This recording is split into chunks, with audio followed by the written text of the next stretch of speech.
So it's little Prunella all come to visit us from Australia. Ah, in the flesh, mate. Oh, I'm Cheryl Stansbury, Robert's friend. We spoke on the telephone. Oh, yeah. Oh, you are so kind, encouraging me to visit straight away. I feel like we already know one another. I'm pleased to meet you, though. You too. Well, it seems to have healed nicely. Pardon? Oh, Robert was just telling me fascinating stories about your childhood together. Oh, really? I wasn't sure he'd remember that. You know, us being kids and all. Oh, well, maybe it bit the wrong female. Aren't you going to invite Prunella to sit down? Please, come in and make yourself comfortable. Ah, don't mind if I do. You're going to pay dearly for this.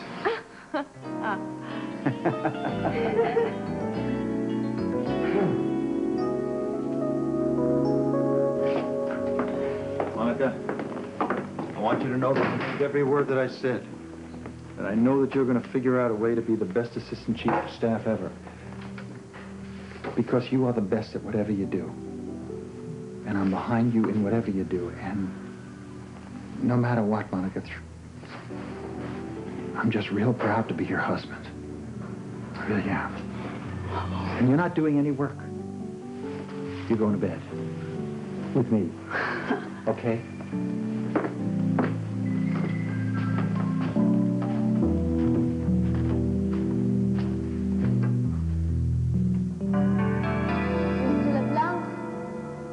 To talk to me, or do you just enjoy scaring me? For us to talk, first you must answer my questions.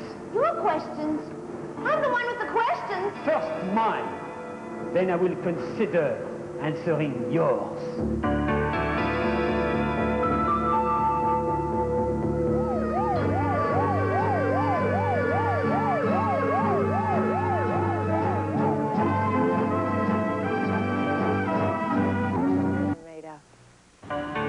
Now, Madame Jones. First, I want to know... Mr. LeBlanc, where are you? Just stand there and listen. How do I know that if after I answer your question, you won't just leave? If that is not satisfactory, I will leave now. Au revoir, Madame Jones. No. Please don't go. Mr.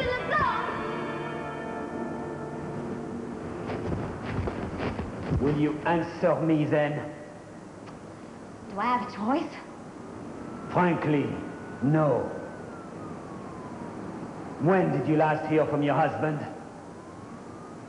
It was about 3 months ago, I think.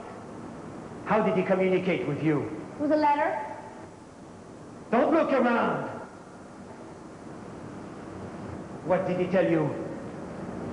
Mr. LeBlanc, that's personal. What did he tell you?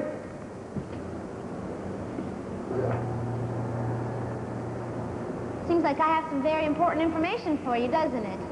You certainly want to know what Frisco said to me in my letter. That means we could be equal traders, doesn't it? I want to talk to you. I do. I want to answer all of your questions. But I want you to answer my questions too, Mr. LeBlanc. But I'm not going to talk to you until you come down here and I see you face to face. Answer my question first. No, not like this.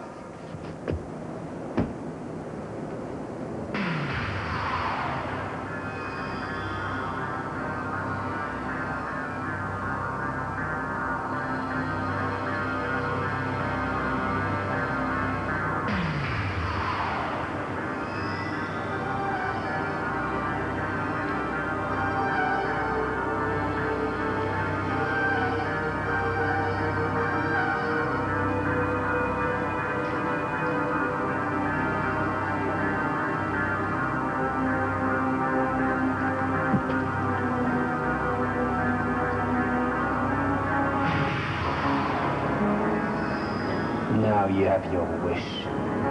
It is time to answer my question.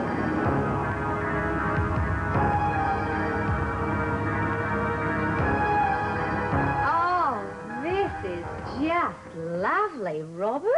Oh, certainly it's a long way from Gympie, isn't it, eh? Gympie? My hometown. Little place on the coast. Oh, it has been a long time since you've been home. Gympie's actually in the uplands. My little hometown of Cooroy's on the coast. Right, north of Gympie, just near the capital, Melbourne. South, actually. nearer the capital, which is Canberra. You're testing me, aren't you? Well, Oh, you don't remember me at all. it was a long time ago. I mean, we were kids and now we're grown-ups. Oh, but you haven't changed a bit. Still got that same mop of hair and that cute little nose. How is Auntie?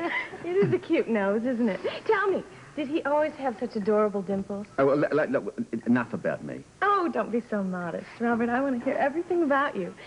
Was he always a good boy? Robert? Well, when we heard he'd become a policeman, he was the talk of the neighbourhood. Although, everyone always reckoned he'd get involved in the law sooner or later, if you know what I mean. Cute little guy like me. Oh, and he was a cute little thing. I have a picture of him in his little bathers in my scrapbook. It's in my suitcase. Sit down, Prunella. We'll deal with it later. Enough. I think it's one of those pictures with you holding one of those crocs you were so fond of. Gladstone? Oh, heavens, no. No, Robert named his pet crocs after military leaders. You know, Wellington, Napoleon, that sort of thing. No, Gladstone was my little croc. Once bit Robert a beauty on the finger, though, as I recall. Well, it's getting late, Prunella. You must be tired after your flight. You'll probably want to, bunk down somewhere. Oh, for which I'm extremely grateful to you, Robert. Cheryl told me how you were insisting that I stay right here in this lovely flat. Oh, my, yeah. I just know I'm going to love it here. Yeah.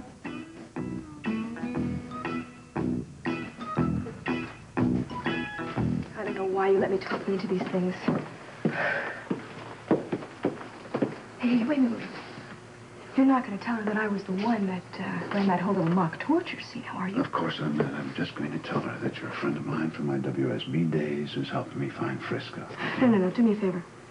Skip the WSB mention, okay? Why, are you afraid of joining Kinley in the Arctic Circle? That's it, Sean. Goodbye. I don't... Oh, just simmer down, will you? Now, it's only right that you meet her. After all, her husband did bring us all back together again, right? Besides, you might like her. She's a tough little cookie. I noticed that. Felicia? Felicia, it's Sean. That's strange. Said she was going to be in all night.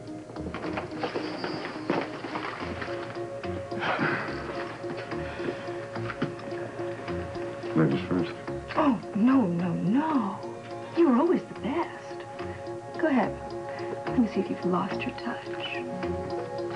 Believe me, I haven't. We'll see.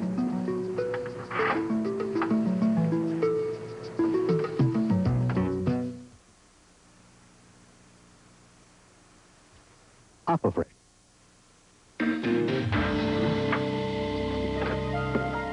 Watch us still on. Felicia? Felicia? What you're hearing are the sounds of an empty apartment. This just isn't like her. I've never seen her leave this place without turning everything off. You, look around, see if anyone has tossed this place. Or covered up signs of any violence.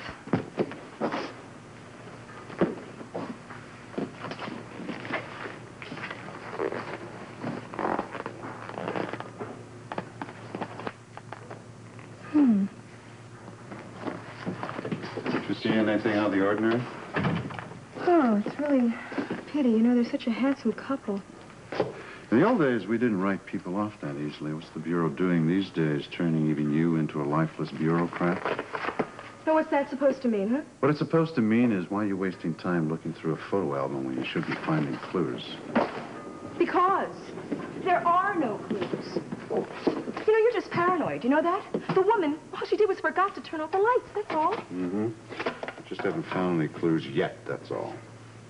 Sean, what is the importance of all this, hmm? I mean, why are we here to begin with?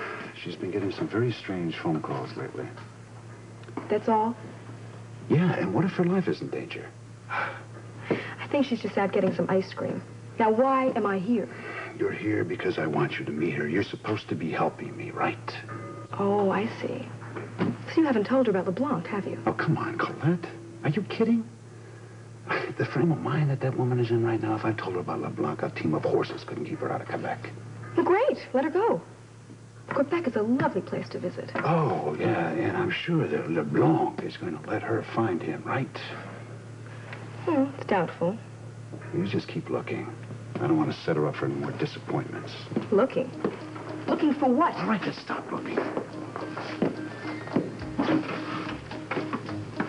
You know, I frankly don't see what's wrong with just letting her traipse through Quebec. It's because you don't know her the way I do. She'd go up there full of hope in her heart, find nothing, because LeBlanc would never let her find anything, since there's nothing for it. You made it, right? Of course not. You get a pencil? Let's see what's in your soda. Thank you. Uh-huh. I knew everybody over at the WSB was getting soft. Yep. Those guys down there just give up too damned easily. Oh, please. What's on it? Quarter milk? A couple cans of corn? A dozen eggs? Not for once. I really wish you were right. Here. Children's playground. Oh, the time written here is well over an hour ago. You see, she's going to be home any minute. Why don't you stop and think for a minute, huh? Why would anyone ask to meet someone at the children's park after dark? Come on, let's go.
Hiya, Bobby. Is that the mail for today? It's all going out? Yes. Okay, good. Thank you. Scott, Yeah. I'm sorry about Mr. Butcher. I shouldn't have gotten so upset. Oh, forget it. I am curious, though. Listen, Bobby, he did some work for me at the hospital, right? He did a lousy job, and I wasn't going to pay him. Then he was going to sue the hospital, so it was going to be like a mess. So I said, forget it. Pay him. That's it. Okay?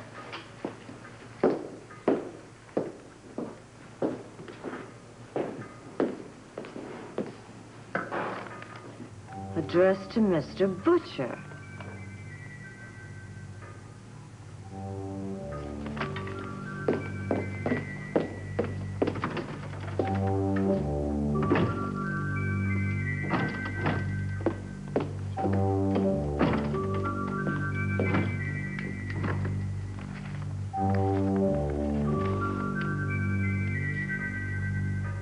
$2,000. Mr. Butcher must have done an awful lot of work in Scott's office.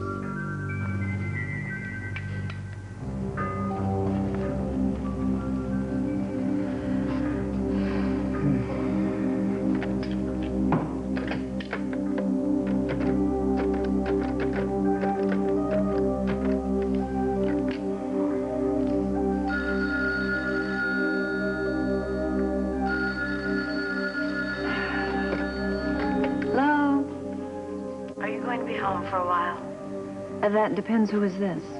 Bobby. Wonderful, Bobby. Hello. I guess I'll be home. Why? What do you want? I'll tell you when I get there.